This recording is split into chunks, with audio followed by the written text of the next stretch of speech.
Hey guys, welcome back to another video. So in today's video, I'm going to be showing guys a daily money making guide.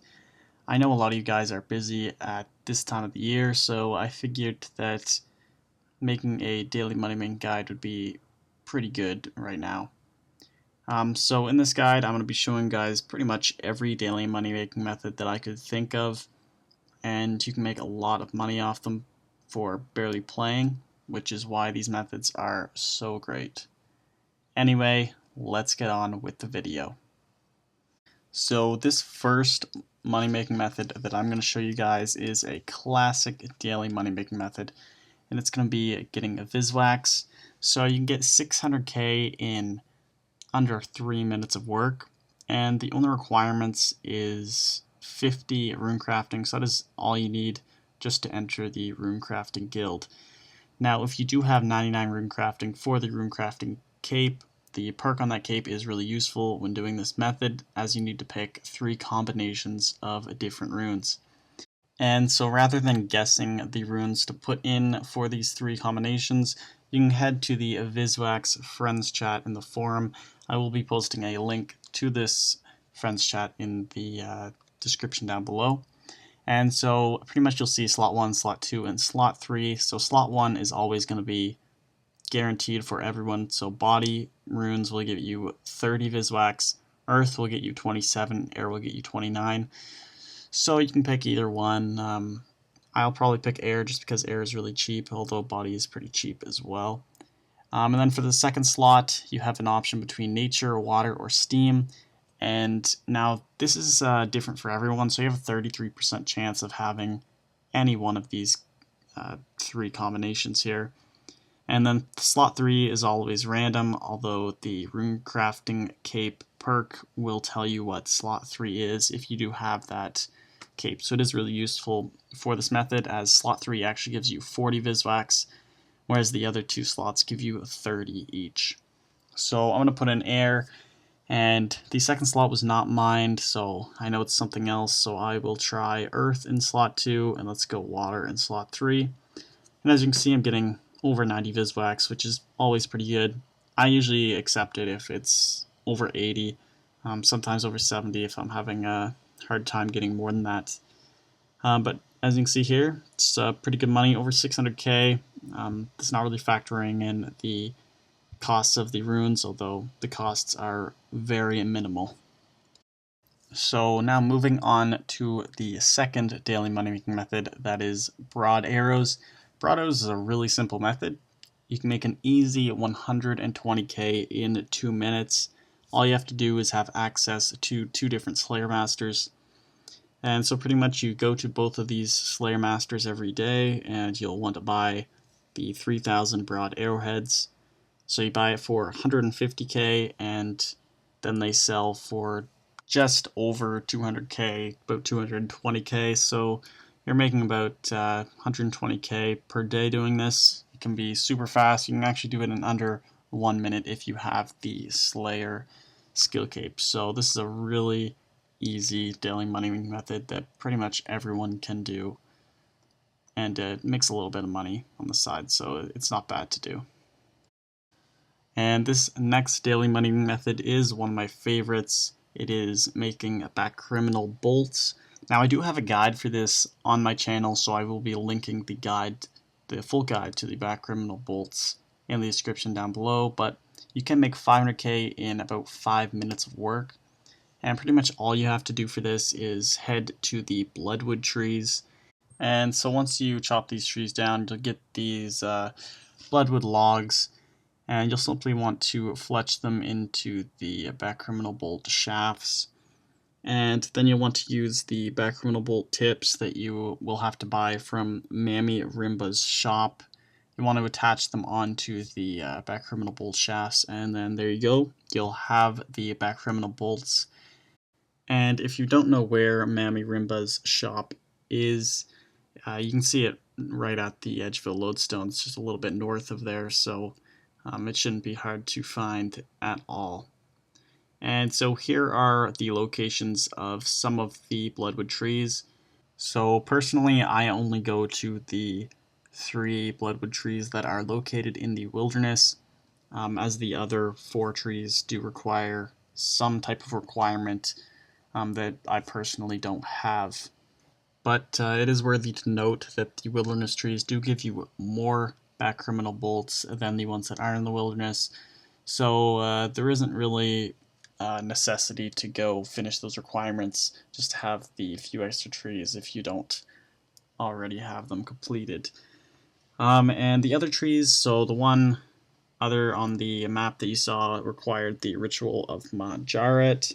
And then there's also one near Darkmire, which you would require the branches of Darkmire to be completed. And then there's one in the resource dungeon in Prif requiring 95 dungeoneering. And then the last one is in the Soul Wars portal after you complete the Nomad's Elegy quest. And so that really is it for the Bakriminel bolts method. Each bolt sells for 2k each, and you make 10 of them for every branch that you cut from the bloodwood trees. So yeah, this is a really great money making method. As you saw earlier, it does require 93 fletching and 85 wood cutting, so there are some pretty high requirements, but it's a pretty good method. You get quite a bit of XP along with it, so it's definitely a method that you guys should check out. And this next method is going to be buying Yak-hide from the shop in Jatizo. And so their only requirement for this method is going to be about 50k cash, as well as the access to Jatizo, which requires the Fremenic Isles quest to be completed. So this method is really simple. You just want to go to a Jatizo and pretty much just buy all the Yak-hide from the cook. And so just enter this building right here, and you'll want to trade with this person right here. So just open shop and then buy the Yak-hide for 50 GP each. Now currently Yak-hide is selling on the Grand Exchange for 600 GP. So this method is probably going to stay up relatively high just because Yak-hide is used for the pack yak pouch, which will always be in demand. So I would expect this method to stay around for a really long time. I know it has been a pretty good method for probably a year or two now, probably maybe even longer. So yeah, it's a pretty consistent method. It does take 15 minutes to actually buy them all, which will give you about 500k, but it's pretty good for lower level players as there aren't really any requirements for this task. Although it is, pretty boring because you're going back and forth from the bank over and over again, which is really tedious. And so this next method is going to be making crystal flasks. Now you can make about 50k to 100k in 3 minutes. The prices of the crystal flasks has recently dropped, so it's not as good as before. But to complete this quest, you're going to want access to Prif, as well as a first resort quest must be completed. And so pretty much you're just going to want to mine the crystal flecked sandstone in the Ithil district. You can mine 50 of these per day, so you can only make 50 crystal flasks per day. So the GP you can get per day does vary on the price of the crystal flasks. But anyway, you're just going to want to mine a full inventory of this crystal flecked sandstone, and then you'll want to go over to the robust glass machine. So now you'll simply want to craft all of them into crystal glass. So just do this. It won't take too long. It actually does the full inventory at once, which is really nice. And so now you can just craft, click craft on the crystal sandstone and make the crystal flasks just like that. And so yeah, as I said earlier, you can make 50 of these per day. So it's going to get you 50k to 100k GP, as well as about 7,500 crafting XP per day, depending on if the Ithil District Voice of Saren is active or not. And so moving on to the next daily money making method, that is going to be selling player-owned farm animals for about 700k per day. And this method is really great. I just got into it. So pretty much you're just going to want to breed the animals in your player-owned farm, and then you can sell them to players. So right now I am in World 2, where everyone is standing right around the player-owned farm selling their animals. So a lot of people are selling dragons, zygamites, and chinchompas. Those are the most sold animals. And so dragons, you can expect to get 300k for an egg, about 500k for an adult. And then the zygamites, you can expect, about 150k for an egg, maybe 100k. And then 200k for the adult zygamite. And then chinchompas sell for around 65k each. And the breeding times for all of these animals are also listed down below. So dragons take an average of 22.5 hours to breed. Zygamites 13 hours, and chinchompas 4.5 hours. One important thing to note about this method is that you should buy the special deed from the farmer's market that allows animals to breed in your normal pens. This will, boost up the amount of animals you can actually breed every day, which is pretty obvious. And then another useful item to get is the farmhand. So you can get the collector for the breeding pen farmhand, and this pretty much will just collect up the animals if your breeding pen is full. And it actually makes them unchecked, so you can sell them on the Grand Exchange as well if you don't want to just stand here and wait for someone to actually want to buy your animals. So you can buy that. It is pretty useful. It also makes this method even more AFK, so you can really just wait like a week, and then your breeding pen collector should have a ton of animals in there that you can just collect up and sell in a big bulk. So anyway, this is a really, really great method. I put 700k per day on average, and that is only if you are selling one dragon, as many, 2 zygamites per day, and then 4 or 5 chinchompas per day. But realistically, you have 3 large pens, 3 medium pens, 3 small pens, so you can actually breed 3 dragons per day. I guess you could breed 6 zygamites per day, and then you could breed 18 chinchompas. So realistically, the profit can go upwards over 2 mil per day. But that is if you don't want to maximize your farm for the farming XP, if you're just going for GP. Now, the requirements for this, it's pretty high. So to have dragons, it's 92 farming, and then zygamites require 81 farming, and chinchompas require 54 farming. And so those are really the requirements. This method is really insane if you are going just for money. And here's a quick little summary of most things that I said about the player-owned farm. You can pause the video if you want to read this. The breeding pen collector is there and everything she can do. So as you can see, she can actually store 30 animals. So, you could take probably a month break and you'll have 30 dragons in your breeding pen ready to sell when you come back. I just thought that was pretty crazy to think about. It really makes making money from player-owned farms just insane and super AFK. So definitely check this method out, guys. It's really awesome for making money without even playing the game.